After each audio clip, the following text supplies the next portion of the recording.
Arthur was on another one of his trips. Not a travelling trip, of course, but a deranged one of hallucinations. The hallucinations were fading now, though. Arthur sighed, falling back onto his dirty couch in his rundown flat. He didn't have much money to make his flat any better due to his drug addiction, but he did not care at all. He grabbed the bag of mushrooms from the small plastic table in front of him. He smiled now. He had just bought these new mushrooms his dealer picked out in the forest. They were called Amanita muscaria, apparently. He didn't care for the name, really. He just wanted the erotic sensation they gave him. He popped a couple in his mouth along with a few older ones he had and sat back waiting. About a half-hour later, the mushrooms started to take effect. He made a lopsided smile, watching lights play across his vision. The room suddenly became a world of colours, bright green grass decorating the floor. The ceiling now a vibrant blue sky with a shining sun and cotton candy clouds. It was a candy wonderland filled with mystical beings. A lavender-coloured rabbit hopped up in front of his marshmallow seat. "Oh, hello," Arthur cooed lovingly.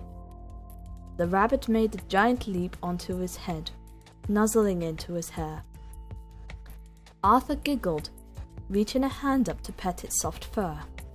With his other hand, he bent down and picked a pink flower. He smelled it and sighed happy. "Eat it," the rabbit said. "If you insist," Arthur agreed and bit into the petals, not knowing it was just a mushroom in reality. He sat with the rabbit on his head, not really doing anything particular, just watching the gay scenery surrounding them. The sky became dark then. "What's happening?" Arthur asked the rabbit. "You ate it," was all it said. Arthur raised an eyebrow curiously.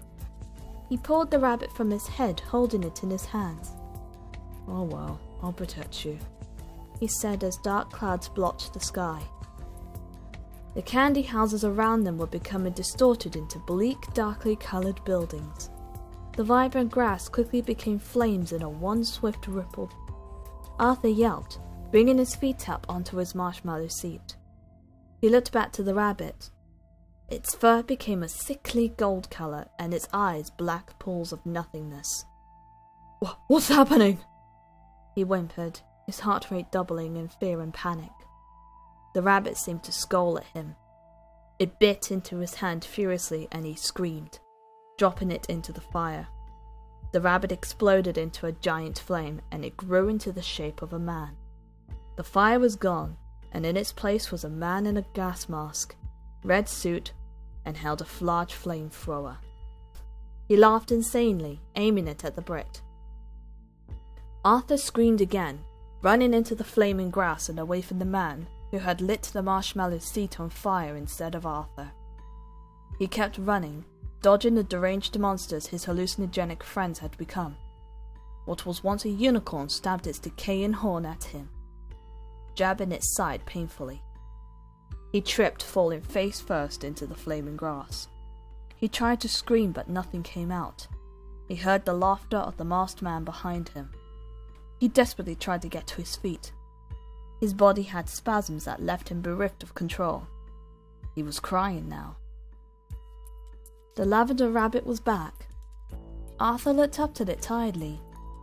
It blinked, staring at him. He didn't want to touch it, but he did.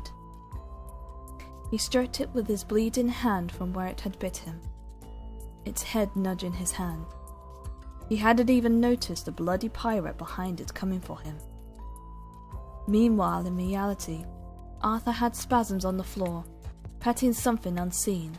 The small plastic table he had sat on during the trip was knocked over with glass shattered everywhere. Part of the glass was embedded into Arthur's bleeding hand. His body had stopped moving then. His racing heart had ceased itself. Arthur was left on the ground, hand reaching for something imaginary. His lifeless black eyes staring at unknown horrors. Hey, wake up! The little boy opened his eyes wearily. He shaded his eyes from the sun, blinking furiously to adjust his eyes to the brightness. Above him he saw an older boy, looking a couple years older. He had wavy blonde hair and a light blue tunic. Are you done napping? He asked impatiently. The little boy didn't answer though, too busy observing what was behind the older boy. There was a green rabbit, fluttering its wings in the air.